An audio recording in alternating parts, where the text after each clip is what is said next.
বন্ধুরা আপনাদের কাছে রিকোয়েস্ট থাকবে এই মুরব্বি চাচার কণ্ঠের গানটা একটু শুনে যাবেন যদি সম্ভব হয়, আর আপনাদের যে মন্তব্য আছে অবশ্যই কমেন্টে দিয়ে যাবেন। দেখুন গানটা।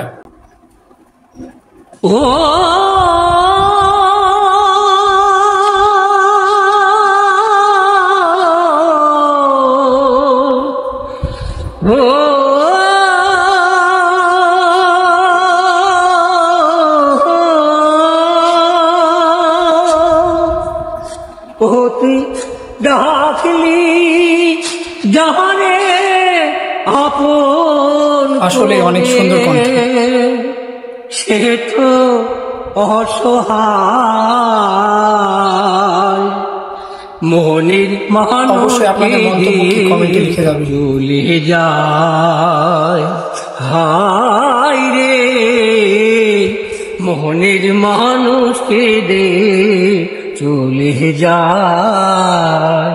ও তুই ডাকলি যাহারে আপন করে, ডাকলি যাহারে আপন করে, সে তো অসহায় মোহনের মানুষকে দে চলে যায় হায় রে মোহনের মানুষকে দে চলে যায়। আসলে উনি কিন্তু খুব সুন্দর একটা গান করেছে, আমার কাছে খুব ভালো লেগেছে। এখন আপনাদের কাছে কেমন লেগেছে একমাত্র আপনারাই শুধু কমেন্টে বলতে পারেন।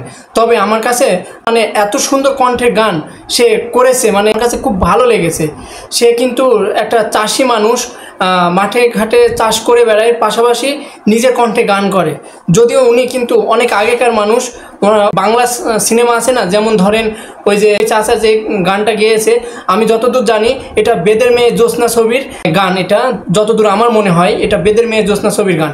ওই আপনার ইলিয়াস কাঞ্চন গানটা গেতে গেতে চলে যায়, সেই মুহূর্তে এই গানটা আর কি গায়। উনি এমনও বলেছে যে শিল্পীর নামটাও বলে দিয়েছে। তো চাচাকে অনেক অনেক ধন্যবাদ এত সুন্দর গান করার জন্য।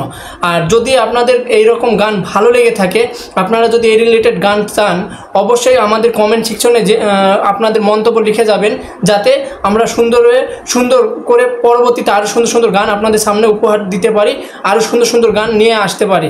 কারণ এরকম গান বা এরকম শিল্পীর মানুষ আমাদের এখন বাংলাদেশে একদমই নেই বললেই চলে। তবে এই চাচার কাছ থেকে আমরা অনেক কিছু শিখলাম, বা এই চাচা আমাদেরকে অনেক কিছু আগের যে প্রজন্ম যে কিভাবে কাটিয়েছে সেগুলো আমাদেরকে এই ভিডিওর মাধ্যমে সেই চাচা দেখিয়ে দিল। দেখেন সে মাঠে কাজ করতেছে, কাজ করতে করতে তার খালি গলায় এত সুন্দর একটা গান করেছে। আমার কাছে তো আমি 100% বলবো আমার কাছে ভালো লেগেছে। এখন আপনাদের কাছে কতটুকু ভালো লেগেছে সে আপনারাই ভালো জানেন। তবে যদি এরকম রিলেটেড গান পেতে চান, অবশ্যই আমাদের চ্যানেলটা বা আমাদের পেজটা ফলো করে পাশে থাকবেন। সবাই ভালো থাকেন। আসসালামু আলাইকুম, আল্লাহ হাফেজ।